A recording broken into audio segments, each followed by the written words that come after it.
ਮਸੀਹ ਯਸੂ ਦੇ ਵਿੱਚ ਤੁਹਾਡੀ ਸਲਾਮਤੀ ਹੋਵੇ ਤੇ ਅਸੀਂ ਤੁਹਾਨੂੰ ਯਸੂ ਦੀ ਜ਼ਿੰਦਗੀ ਇਤਵਾਰ ਦਾ ਬਾਈਬਲ ਸਟੱਡੀ ਪ੍ਰੋਗਰਾਮ ਪੰਜਾਬੀ ਬਜ਼ਰੀਆ JCDC ਪ੍ਰੋਡਕਸ਼ਨ ਵਿੱਚ ਖੁਸ਼ ਆਮਦੀਦ ਕਹਿੰਦੇ ਹਾਂ ਤੇ ਮੈਂ ਪਾਦਰੀ ਅਮਜਦ ਇਮਤਿਆਜ਼ ਤੁਹਾਡੇ ਕੋਲ ਖੁਦਾ ਦਾ ਕਲਾਮ ਲੈ ਕੇ ਹਾਜ਼ਰ ਹੋਇਆ ਹਾਂ ਤੇ ਅੱਜ ਅਸੀਂ ਮੱਤੀ ਦੀ ਅੰਜੀਲ ਉਹਦੇ 12ਵੇਂ ਬਾਬ ਦੀ 36 ਐਤ ਤੇ ਗੌਰ ਕਰਾਂਗੇ।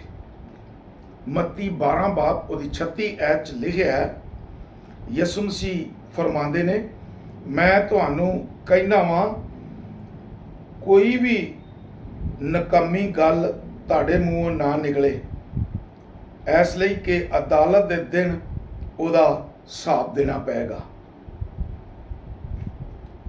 ਮੇਰੇ ਅਜ਼ੀਜ਼ ਦੋਸਤੋ, ਭਰਾਓ, ਖਾਦਮੋ, ਈਮਾਨਦਾਰੋ, ਅੱਜ ਦਾ ਕਲਾਮ ਈਮਾਨਦਾਰਾਂ ਲਈ, ਖਾਦਮਾਂ ਲਈ ਕਿ ਕੋਈ ਵੀ ਭੈੜੀ ਗੱਲ, ਨਕੰਮੀ ਗੱਲ ਤੁਹਾਡੇ ਮੂੰਹੋਂ ਨਾ ਨਿਕਲੇ, ਇਸ ਲਈ ਕਿ ਤੁਸਾਂ ਉਹਦਾ ਹਿਸਾਬ ਦੇਣਾ ਹੈ। ਦੂਜੇ ਤੇ ਬਰਦਾਸ਼ਤ ਕਰ ਜਾਣਗੇ ਲੇਕਿਨ ਖਾਮੋਸ਼ ਹੋ ਜਾਣਗੇ, ਲੇਕਿਨ ਮੂੰਹੋਂ ਗੱਲ ਨਿਕਲੀ ਜਿਹੜੀ ਭੈੜੀ ਗੱਲ ਏ, ਨਕੰਮੀ ਗੱਲ ਏ, ਉਹਦਾ ਹਿਸਾਬ ਦੇਣਾ ਪਏਗਾ। ਉਹਦਾ ਖੁਦਾ ਦੇ ਅੱਗੇ ਹਿਸਾਬ ਦੇਣਾ।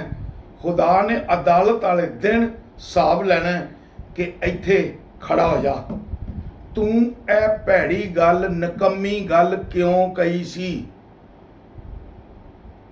ਯਿਸੂ ਮਸੀਹ ਖੁਦ ਕਹਿੰਦੇ ਨੇ, ਉਹ ਆਪਣੇ ਸ਼ਾਗਿਰਦਾਂ ਨੂੰ ਕਹਿੰਦੇ ਨੇ, ਤੇ ਉਸ ਗੱਲ ਤੋਂ, ਇਸ ਤੋਂ ਪਹਿਲਾਂ ਇੱਕ ਗੱਲ ਸਮਝਾਉਂਦੇ ਨੇ ਕਿ ਬੁਰਾ ਦਰਖਤ ਬੁਰਾ ਫਲ ਲਿਆਉਂਦਾ ਹੈ ਤੇ ਅੱਛਾ ਦਰਖਤ ਅੱਛਾ ਫਲ ਲਿਆਉਂਦਾ ਹੈ।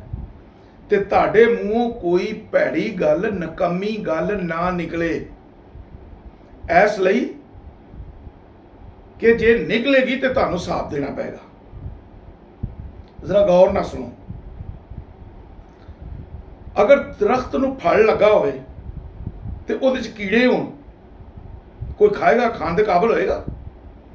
ਫੜਨਾ, ਖੋਲਣਾ, ਸੁੱਟ ਦੇਣਾ, ਕਿਉਂ? ਵਿੱਚ ਕੀੜੇ ਨੇ, ਉਹਦੇ ਤੋਂ, ਉਸ ਦਰਖਤ ਤੋਂ ਦੂਰ ਹੋ ਜਾਣਾ। ਇਸ ਲਈ ਮੈਂ ਜ਼ਰਾ ਸਮਝਾਉਣਾ ਚਾਹੁੰਦਾ ਵਾਂ ਆਪਣੇ ਭਰਾਵਾਂ ਨੂੰ, ਖਾਦਮਾਂ ਨੂੰ, ਜਿਹੜੇ ਖੁਦਾ ਦੀ ਖਿਦਮਤ ਕਰਦੇ ਨੇ, ਇਮਾਨਦਾਰ ਨੇ ਜਿਹੜੇ, ਉਹਨਾਂ ਨੂੰ ਇਹ ਦੱਸਣਾ ਚਾਹੁੰਦਾ, ਕੋਈ ਨਕੰਮੀ ਜਾਂ ਭੈੜੀ ਗੱਲ ਤੁਹਾਡੇ ਮੂੰਹ ਚੋਂ ਨਾ ਨਿਕਲੇ। ਖੁਦਾ ਨੇ ਹਿਸਾਬ ਲੈਣਾ। ਜੇ ਕਹੋ ਕਿ ਹਾਂ ਜੀ ਮਾਫੀ ਹੋ ਜਾਏਗੀ, ਮਾਫੀ ਤੇ ਹੋ ਜਾਏਗੀ, ਲੇਕਿਨ ਤੁਹਾਡੇ ਇੱਕ ਗੱਲ ਕਹਿਣ ਨਾਲ, ਭੈੜੀ ਗੱਲ ਕਹਿਣ ਨਾਲ ਦੂਜੇ ਲੋਕਾਂ ਤੇ ਕਿੰਨਾ ਅਸਰ ਹੋਏਗਾ। ਤੇ ਖੁਦਾ ਇੰਜ ਦੇ ਕੰਮ ਨਹੀਂ ਜੇ ਪਸੰਦ ਕਰਦਾ। ਖਾਦਮ ਦੇ ਮੂੰਹੋਂ ਗੱਲ ਨਿਕਲੀ, ਲੋਹੇ ਦੀ ਲਕੀਰ, ਖੁਦਾ ਦੇ ਕਲਾਮ ਦੇ ਮੁਤਾਬਕ ਪਰਫੈਕਟ ਤੇ ਠੀਕ, ਦਰੁਸਤ, ਭੈੜੀ ਗੱਲ ਤੁਹਾਡੇ ਮੂੰਹੋਂ ਨਾ ਨਿਕਲੇ। ਇਸ ਲਈ ਕਿ ਜੇ ਭੈੜੀ ਗੱਲ, ਨਕੰਮੀ ਗੱਲ ਤੁਹਾਡੇ ਮੂੰਹੋਂ ਨਿਕਲੀ ਤੇ ਖੁਦਾ ਨੇ ਕਹਿਣਾ, ਕਿੰਨੇ ਲੋਕ ਸੁਣ ਰਹੇ ਸਨ, ਉਹਨਾਂ ਤੱਕ ਇਹ ਨਕੰਮੀ ਗੱਲ ਚਲੀ ਗਈ ਹੈ। ਖਾਸ ਤੌਰ ਤੇ ਜਿਹੜੇ ਟੀਚਰ ਨੇ, ਇਹਤਿਆਤ ਕਰਨ, ਆਪਣੇ ਆਪ ਨੂੰ ਸੰਭਾਲਣ। ਜਿਹੜੇ ਪਾਦਰੀ ਨੇ, ਆਪਣੇ ਆਪ ਨੂੰ ਸੰਭਾਲਣ। ਖੁਦਾ ਦੇ ਖਾਦਮ ਆਪਣੇ ਆਪ ਨੂੰ ਸੰਭਾਲਣ। ਕਲੀਸਿਆ 'ਚ ਕੰਮ ਕਰਨ ਵਾਲੇ ਲੀਡਰ ਜਿਹੜੇ ਨੇ, ਆਪਣੇ ਆਪ ਨੂੰ ਸੰਭਾਲਣ। ਇਮਾਨਦਾਰ ਜਿਹੜੇ ਖੁਦਾ ਤੇ ਈਮਾਨ ਰੱਖਦੇ ਨੇ, ਆਪਣੇ ਆਪ ਨੂੰ ਸੰਭਾਲਣ। ਲੋਕਾਂ ਦੀ ਨਜ਼ਰ ਤੁਹਾਡੇ ਉੱਤੇ ਆ ਕਿ ਤੁਸੀਂ ਕੀ ਬੋਲਦੇ ਹੋ। ਜੇ ਤੁਹਾਡੇ ਮੂੰਹੋਂ ਗੰਦੀ ਗੱਲ ਨਿਕਲਦੀ ਹੈ, ਭੈੜੀ ਗੱਲ ਨਿਕਲਦੀ ਹੈ, ਤੇ ਯਾਦ ਰੱਖ ਲਓ ਉਹ ਵੀ ਬੋਲਣਗੇ ਤੇ ਮੁਆਸ਼ਰਾ ਖਰਾਬ ਹੋਏਗਾ ਤੇ ਗੁਨਾਹ ਕਰਦੇ ਜਾਣਗੇ। ਉਹ ਇੰਨਾ ਗੁਨਾਹ ਹੋਏਗਾ ਕਿ ਸਾਰੇ ਫਿਰ ਖੁਦਾ ਦੇ ਜ਼ੂਰ ਹਿਸਾਬ ਦੇਣ ਵਾਲੇ ਹੋਣਗੇ। ਕਿਹਦੀ ਵਜ੍ਹਾ ਤੋਂ ਨਿਕਲੀ ਹੈ? ਇੱਕ ਸ਼ਖਸ ਦੀ ਵਜ੍ਹਾ ਤੋਂ। ਲੇਕਿਨ ਇਹਨੂੰ ਇਫਸੀਓਂ ਵੀ ਕਹਿੰਦਾ। ਇਫਸੀਓਂ ਦੇ ਖੱਤ ਵਿੱਚ ਪਾਲੂਸ ਰਸੂਲ ਕੀ ਆਂਦਾ ਹੈ? ਇਫਸੀਓਂ 4 ਬਾਬ ਤੇ 29 ਐਤ ਜਦੋਂ ਪੜ੍ਹਨੇ ਆ ਤੇ ਉੱਥੇ ਲਿਖਿਆ, ਕੋਈ ਗੰਦੀ ਗੱਲ ਤੁਹਾਡੇ ਮੂੰਹੋਂ ਨਾ ਨਿਕਲੇ। ਦੇਖੋ, ਇੱਥੇ ਯਿਸੂ ਮਸੀਹ ਕਹਿ ਰਿਹਾ, ਯਿਸੂ ਮਸੀਹ ਦੀ ਇਹੋ ਹੀ ਗੱਲ, ਇਹੋ ਹੀ ਕਲਾਮ ਪਾਲੂਸ ਰਸੂਲ ਬਿਆਨ ਕਰ ਰਿਹਾ ਇਫਸਸ ਦੀ ਕਲੀਸਿਆ ਨੂੰ। ਉਹਨਾਂ ਦੇ ਕੋਲ ਵੀ ਵੇਂਦਾ ਵੇ ਕਿ ਇਹਨਾਂ ਦੇ ਵਿੱਚ ਭੈੜੀਆਂ ਗੱਲਾਂ ਬੜੀਆਂ ਪਾਈ ਜਾਂਦੀਆਂ ਨੇ, ਨਕੰਮੀਆਂ ਗੱਲਾਂ ਬੜੀਆਂ ਪਾਈ ਜਾਂਦੀਆਂ ਨੇ, ਤੇ ਉਹਨਾਂ ਨੂੰ ਆਂਦਾ ਵੇ ਕੋਈ ਗੰਦੀ ਗੱਲ ਤੁਹਾਡੇ ਮੂੰਹੋਂ ਨਾ ਨਿਕਲੇ। ਬੜੇ ਤਰੀਕੇ ਨਾਲ ਸਮਝਾ ਰਿਹਾ, ਵੇਖੋ ਸਾਫ਼ ਲਫ਼ਜ਼ਾਂ ਨਾਲ, ਮੇਰੇ ਭਰਾਓ ਕੋਈ ਗੰਦੀ ਗੱਲ ਤੁਹਾਡੇ ਮੂੰਹੋਂ ਨਾ ਨਿਕਲੇ। ਹਾਲਾ ਖਤ ਲਿਖ ਕੇ ਭੇਜਣ ਡਿਆ ਕਿ ਜ਼ਰਾ ਆਪਣੇ ਆਪ ਨੂੰ ਸੰਭਾਲੋ, ਕਿ ਉਹਦੇ ਕੰਨਾਂ 'ਚ ਆਵਾਜ਼ ਆਈ ਸੀ, ਉਹਨਾਂ ਦੇ ਕੰਨਾਂ 'ਚ, ਉਹਦੇ ਕੰਨਾਂ 'ਚ ਲੋਕਾਂ ਨੇ ਸ਼ਿਕਾਇਤਾਂ ਕੀਤੀਆਂ, ਸੁਣਾਈ ਦਿੱਤਾ ਸੀ ਕਿ ਫਲਾਂ ਬੰਦਾ ਵੀ ਭੈੜੀ ਗੱਲ ਕਰਦਾ, ਉਹ ਵੀ ਨਕਮੀ ਕਰਦਾ। ਇਹ ਕੀ ਕਰਦੇ ਨੇ? ਮੁਆਸ਼ਰਾ ਜਾਣ ਡਿਆ, ਮਸੀਹ ਕਲਚਰ, ਮਸੀਹ ਰਹਿਣ ਸਹਿਣ ਤਰੀਕਾ ਬਰਬਾਦ ਹੋਣ ਡਿਆ, ਗੈਰ ਕੌਮਾਂ ਤਰ੍ਹਾਂ ਜਾਣ ਡਿਆ ਨੇ। ਤੇ ਪਾਲੂਸ ਰਸੂਲ ਇਫਸਸ ਦੀ ਕਲੀਸਿਆ ਨੂੰ ਖਤ ਲਿਖ ਕੇ ਚੌਥੇ ਬਾਬ ਦੀ 29 ਐਚ 'ਚ ਕਹਿੰਦਾ, ਕੋਈ ਗੰਦੀ ਗੱਲ ਤੁਹਾਡੇ ਮੂੰਹੋਂ ਨਾ ਨਿਕਲੇ। ਇਹੋ ਯਿਸੂ ਮਸੀਹ ਨੇ ਪਹਿਲੋਂ ਕਿਹਾ ਹੈ, ਤੇ ਯਿਸੂ ਮਸੀਹ ਦੀ ਗੱਲ ਨੂੰ ਦੁਹਰਾਉਣ ਡਿਆ।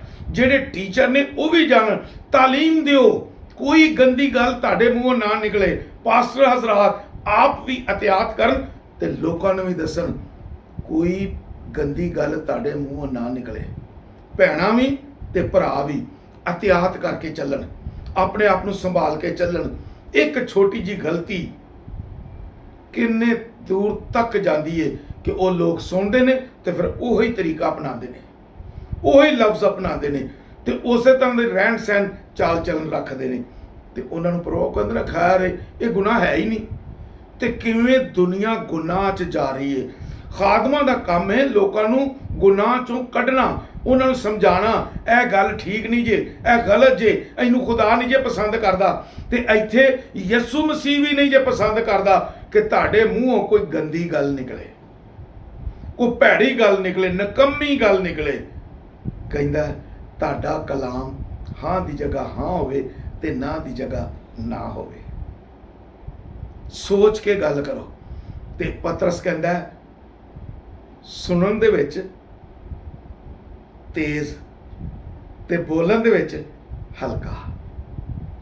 ਜ਼ਰਾ ਥੋੜਾ ਬੋਲੋ, ਕਿਉਂ ਜ਼ਿਆਦਾ ਬੋਲਣਾ ਗੁਨਾਹ ਦਾ ਸਬਬ ਹੋ ਜਾਂਦਾ ਜੀ। ਤੇ ਇੱਥੇ ਅੱਜ ਅਸੀਂ ਗੱਲ ਕਰਨ ਦੇ ਸਿਰਫ ਕਿ ਤੁਹਾਡੇ ਮੂੰਹ ਚੋਂ ਕੋਈ ਗੰਦੀ ਗੱਲ ਨਾ ਨਿਕਲੇ, ਤੁਹਾਡੇ ਮੂੰਹ ਚੋਂ ਕੋਈ ਨਕੰਮੀ ਗੱਲ ਨਾ ਨਿਕਲੇ। ਤੇ ਅੱਜ ਦਾ ਪੈਗਾਮ ਮੈਂ ਸਿਰਫ ਐਸੇ ਗੱਲ ਤੇ ਰੱਖਣਾ ਚਾਹੁੰਦਾ ਵਾਂ ਕਿ ਮੇਰੇ ਭਰਾਓ ਤੇ ਮੇਰੀ ਭੈਣੋ, ਜਿਹੜੇ ਯਿਸੂ ਮਸੀਹ ਤੇ ਈਮਾਨ ਰੱਖਦੇ ਹੋ, ਯਿਸੂ ਮਸੀਹ ਦੇ ਪੈਰੋਕਾਰ ਹੋ, ਅੱਜ ਤੋਂ ਇਹ ਗੱਲ ਪੱਲੇ ਬੰਨ ਲਵੋ ਕਿ ਕੋਈ ਗੰਦੀ ਗੱਲ ਤੁਹਾਡੇ ਮੂੰਹੋਂ ਨਾ ਨਿਕਲੇ। ਤੁਹਾਡੇ ਮੂੰਹ ਚੋਂ ਖੁਦਾ ਦਾ ਕਲਾਮ ਤੇ ਉਹ ਗੱਲ ਅੱਗੇ ਲਿਖਿਆ, ਉਹ ਗੱਲ ਕਰੋ ਜਿਹੜੀ ਦੂਜਿਆਂ ਲਈ ਬਰਕਤ ਦਾ ਬਾਇਸ ਹੈ। ਦੂਜਿਆਂ ਲਈ ਠੋਕਰ ਦਾ ਬਾਇਸ ਨਾ ਬਣੋ, ਨਕੰਮੀ ਗੱਲ ਨਾ ਕਰੋ, ਭੈੜੀ ਗੱਲ ਨਾ ਕਰੋ, ਦੂਜਿਆਂ ਲਈ ਬਰਕਤ ਦਾ ਬਾਇਸ ਬਣੋ। ਕਿਹਦਾ ਬਾਇਸ ਬਣੋ? ਬਰਕਤ ਦਾ ਬਾਇਸ ਬਣੋ। ਤੇ ਅੱਜ ਮੈਂ ਸਾਰੇ ਭਰਾਵਾਂ ਅੱਗੇ ਦਰਖਾਸਤ ਕਰਨਾ, ਆਪਣੀ ਜ਼ਿੰਦਗੀ ਦਾ ਗੌਰ ਕਰੋ ਤੇ ਇਹ ਗੁਨਾਹ ਆਪਣੀ ਜ਼ਿੰਦਗੀ ਚੋਂ ਕੱਢ ਦਿਓ। ਕੋਈ ਨਕੰਮੀ ਗੱਲ ਤੁਹਾਡੇ ਮੂੰਹੋਂ ਨਾ ਨਿਕਲੇ ਤੇ ਉਹ ਗੱਲ ਕਰੋ ਜਿਹੜੀ ਦੂਜਿਆਂ ਲਈ ਬਰਕਤ ਦਾ ਬਾਇਸ ਹੋਵੇ। ਤੇ ਮੈਂ ਉਮੀਦ ਰੱਖਣਾ ਕਿ ਤੁਸੀਂ ਇਹ ਕਲਾਮ ਸੁਣਿਆ ਤੇ ਸਮਝਿਆ ਤੇ ਇਹਦੇ ਤੇ ਅਮਲ ਕਰੋਗੇ। ਅੱਜ ਤੋਂ ਬਾਅਦ ਕੋਈ ਨਕੰਮੀ ਗੱਲ ਤੁਹਾਡੇ ਮੂੰਹੋਂ ਨਹੀਂ ਨਿਕਲੇਗੀ, ਕੋਈ ਗੰਦੀ ਗੱਲ ਨਹੀਂ ਨਿਕਲੇਗੀ। ਉਹ ਗੱਲ ਕਰੋ ਜਿਹੜੀ ਖੁਦਾ ਦੇ ਫਜ਼ਲ ਨਾਲ ਹੋਵੇ। ਉਹ ਗੱਲ ਕਰੋ ਜਿਹਦੇ ਨਾਲ ਲੋਕ ਬਰਕਤ ਪਾਉਣ ਤੇ ਬਹੁਤ ਹੀ ਸਾਰੀ ਬਰਕਤ ਪਾਉਣ। ਖੁਦਾ ਤੁਹਾਨੂੰ ਬਰਕਤ ਦੇਵੇ ਤੇ ਇਸ ਕਲਾਮ ਤੇ ਅਮਲ ਕਰਨ ਦੀ ਤੌਫੀਕ ਦੇਵੇ। ਆਮੀਨ।